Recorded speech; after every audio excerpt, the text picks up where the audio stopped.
कैलासी रानाचो चंद्रमोळी पुनिंद्र माता मुगटी जळाळी कारण्य सिंधू भव दुःखहारी तुझ विन शंभो मज कोण तारी पार्वती पते शिवहार. छपा मी इथं काय झालेली महादेवाला आलेली. कारण कोण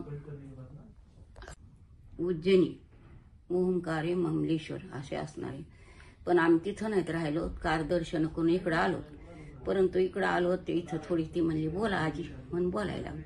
कारण कसं झालेलं आहे मला काही जास्त महादेवाची माहिती नाही, एवढं सांगते थोडंसं की कारण आता कसं प्रभू रामचंद्र आणि रामेश्वराचं कसं केलेलं आहे.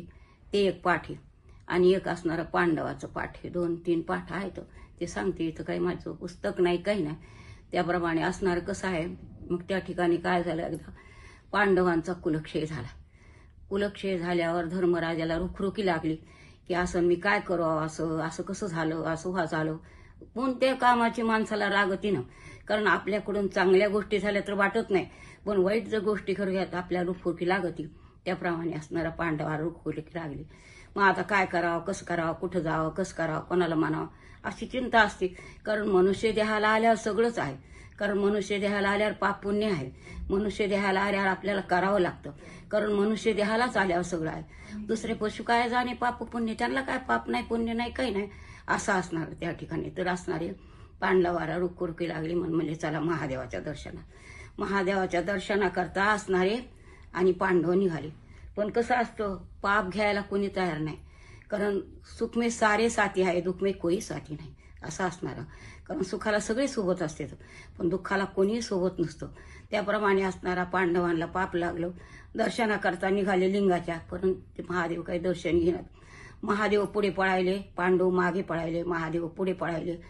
असणारे पुढे असं बरत गेले. कुठे गेले, कारण असणारा केदार बद्री वस्तूर पळत गेले.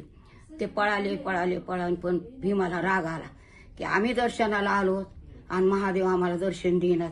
म्हणून काय केलं त्यानं, कारण सांगितलं काय केलं की त्यांनी एक बाण होता हातात कोणाच्या भीमाच्या, की भीमाच्या हातातला बाण असा त्यानं मारला. मारल्याबरोबर महादेव असणारे हाल्यात शिरले. हाल्यामध्ये शिरल्यावर महादेव असणारा त्यांनी ते पाहिलं. कारण महादेवाला ओळखू आलं, परंतु ओळखू आलं पण हे शूर होते ना, पांडव काही सामान्य होते, भक्त होते. त्या ठिकाणी असणारा शूर होते. त्यांनी सांगितलं, मग त्यानं बाण मारला. हाल्यात शिरले, हाल्याचं मुंडकंच उडविलं कोणी, भीमाने. मुंडकं गेलं पशुपतीला आणि ते त्यांचं धड राहिलं कुठं, केदारला. म्हणून आजही पहा कधी केदारला गेलात ना तर पाठीची पूजा काय घ्यावं लागतं त्याला, हाळेत आणि लोणी घ्यायचं लावायचं. म्हणजे अनादिकालाच्या गोष्टी चालत आलेल्या आहेत. आजच्या गोष्टी आहेत का, कारण अनादिकालाच्या गोष्टी होत आलेल्या सत्य आहेत. पण आजचे लोक मानायला सत्य नाही. त्याला काय सांगावं, काय मानावं, कसं बोलावं हेच कळत नाही लोकांना. परंतु जे झालेलं आहे सत्य, पांडवासारख्याला सुद्धा असे प्रसंग आलेले. तुमची आमची काय कथा आहे मानवाची. मानव कसा असतो, कारण आपण पाप पुण्य करूनही जन्म येतो प्राणी. कारण आपल्याकडे पाप झालेलं असतं आणि पुण्य झालेलं असतं. पुण्यानं जन्म मिळाला परंतु पाप कुठं जाणार आहे, पाप भोगावंच लागतं. नाही म्हणजे आम्हाला सगळं सुखाचं मिळावं, सुखाचं होत नाही. कारण अनेक कालाचं झालेलं आहे आणि देवासारख्याला सुख दुःख भोगावं लागलं. म्हणून मनुष्य देहाचे साधने सच्चिदानंद पदवी घेणे. याच ठिकाणी पूर्ण विराम. गोपाल कृष्ण.